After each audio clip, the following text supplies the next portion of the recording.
Testifying in front of legislative committees is exhilarating.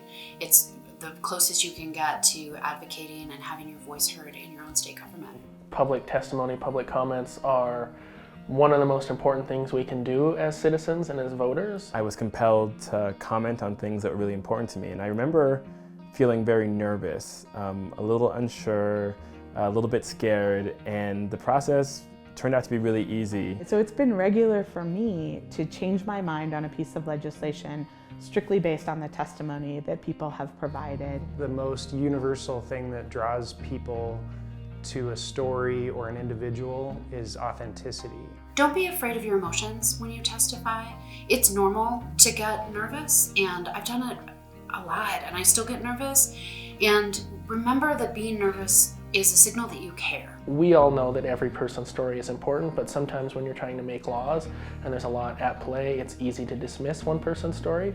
But if you can couple your story with data and with facts, it's harder for them to push back on whatever narrative you're trying to push. In preparing to give public comment, the things that I found really helpful and continue to find helpful are just to speak your truth. So the more you can share the places that you're from, are the places that you've had experience living or working in the state, that helps to give some sort of a reference point for legislators. If you're not used to public speaking, if it's not a skill set that you're comfortable with, practice in front of the mirror a couple times. Please try to keep your testimony to under 2 minutes. They move very, very quickly, and it's important that you are succinct and make sure that your most important points are up front, including your position.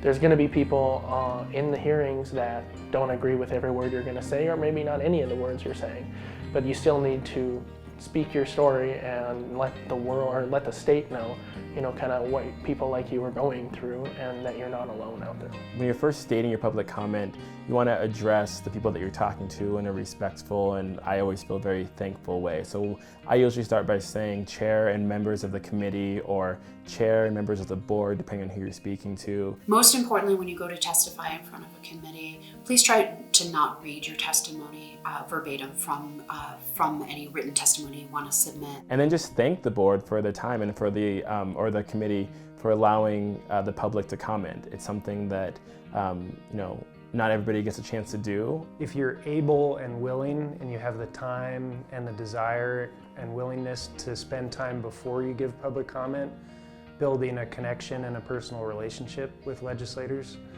that will make your comments more impactful. At the end of the day, you might fall down on the right side, or you might, you might lose that battle. But we got to get back up and try again. Whether that's later this session or next session, or maybe you saddle up and run for office yourself. But this is a good start for you to kind of dip your toe in the water, and it's okay to fail. This is your state government, and my dad has a great adage about citizen advocacy, which is that the least that you can do is ask to be heard, and the most that you can do is ask to be heard. And to testify in front of a committee provides a very formal place for you to go make your voice heard, and you have that right to do that. So we're going to be rooting for you. Whether we agree with you or don't agree with you, we typically are on your side, that we want you to have a positive experience coming and presenting in the Capitol, or whether that's in person or on Zoom. So know that we first want to be on your side. Appreciate that we also have a tight schedule. So again, that's why if you can keep it brief and be prepared for it, it's helpful. But we're also going to be patient, and we want to help you get through as much as you can. So take your lead from the legislators. They will help you find your way, and it's okay if you make mistakes or get nervous or get emotional. That's all right. It's expected, it's a part of what we do. No, there are days that we get emotional. So we want to hold space and grace for you. And I really feel like I can say that for the vast majority of my colleagues on both sides of the aisle, that you will find that they will appreciate you being there.